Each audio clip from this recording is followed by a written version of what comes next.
Hello, my name is Veronica, and welcome to the Learning Lab, episode number 115, and how I store my Martha Stewart punches. Now, this white rack is one that I got from my son's grandmother, and she had this when she used to do shows. And she was getting rid of some things, and she had 4 of these. And she said she was throwing them out. And when I saw it, I said, really?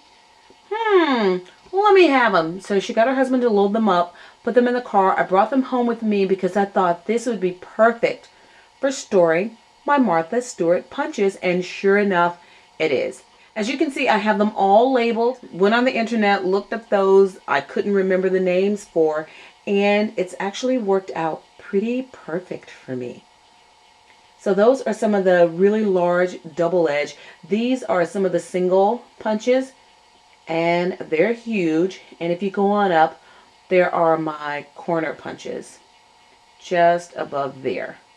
So they're not in any particular order because I just finished labeling them just a few days ago. So just how does this system work?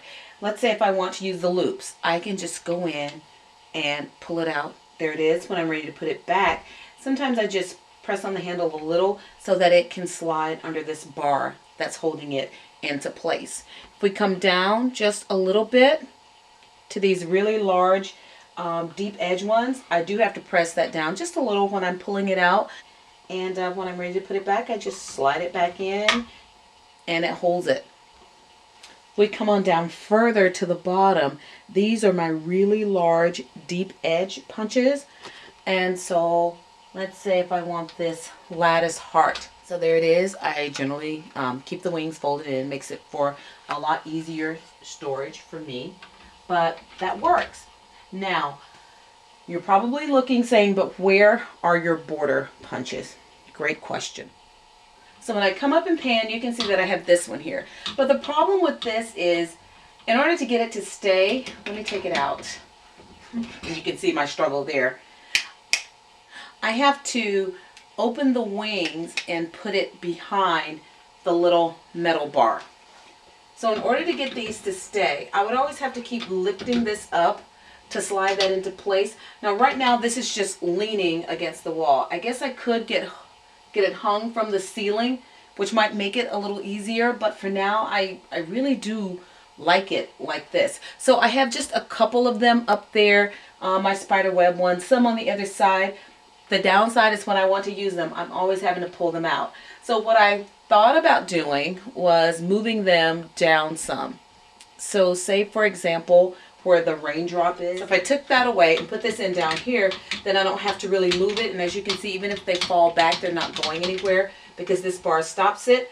But I can only go in so far. So what would happen is these would basically have to line the outside perimeter going around on both sides. And I'm not exactly sure what I want to do with that. So for now, I have all of those just sitting on a little shelf by themselves. And that is until I can decide exactly what it is I want to do as far as storing those punches. And as I said, I have 4 of these. And right now I have some of my Fiskars punches stored on here. If I go all the way up, you can see those. So I have some of my Fiskars punches here. For example, this little pumpkin. He's easy to take out. I can use it. Love the squeeze handle. When I'm ready to put it back, I just squeeze the handle and it naturally slots right back in. Love it. I don't know if there's any other thing I can say about it that's even better. So I have stored a few of those on here in this manner. Now, I also have a lot of the Fiskars punches that look like this. And I'm going to remove some of these just so I can show you how I've been storing those on another rack on the other side of the room. So for these punches, I just put it in. Has this little hook thing right there. And it hooks right over it. There it is. I can see the pattern. But what I am going to do is just like I created the labels for my punches, I'm going to create a label to go right across there, letting me know exactly which Fiskars punch it is that I'm using. I was able to identify every single Martha Stewart punch I had except for one. and it is this one. If anyone knows the name of this punch, could you please let me know? It's an edge punch. It's one of the older ones. It doesn't have the wings, but as you can see, it's nameless. Here's my challenge to anyone watching this video. The first person to email me with the name of this punch will get a bag of goodies from me. As you can see, he's nameless, and he wants his name too so that he can join all of his other family of punches. So this is the storage system that I'm using for my Martha Stewart punches right now. I am going to dedicate an entire rack to my Fiskars one. I do know the names of them. I started to get smart like about the 18th time around, and so I tore off the little name. So when I go to label that, I'll know that that is the perfect pair, and I can just put the label right there on the back of the punch. So this, I think, is going to work out really well for me. Now, I do know that Martha Stewart is coming out with a system that will punch around a circle. And if you've seen any of my other lab videos, you'll know that I came up with a method for making that work. She is going to be the Today's Special on HSN for Tuesday, which would be Monday night.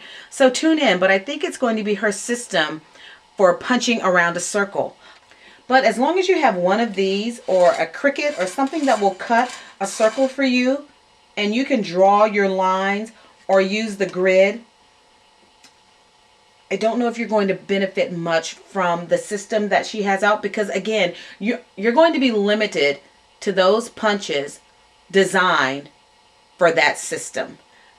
Using your own circle and that grid chart from the CDC, if you use this, then that means any punch in your collection will work, not just the ones designed specifically for her system. So, but tune in, see what the new gizmo is going to be all about, and let me know what you think.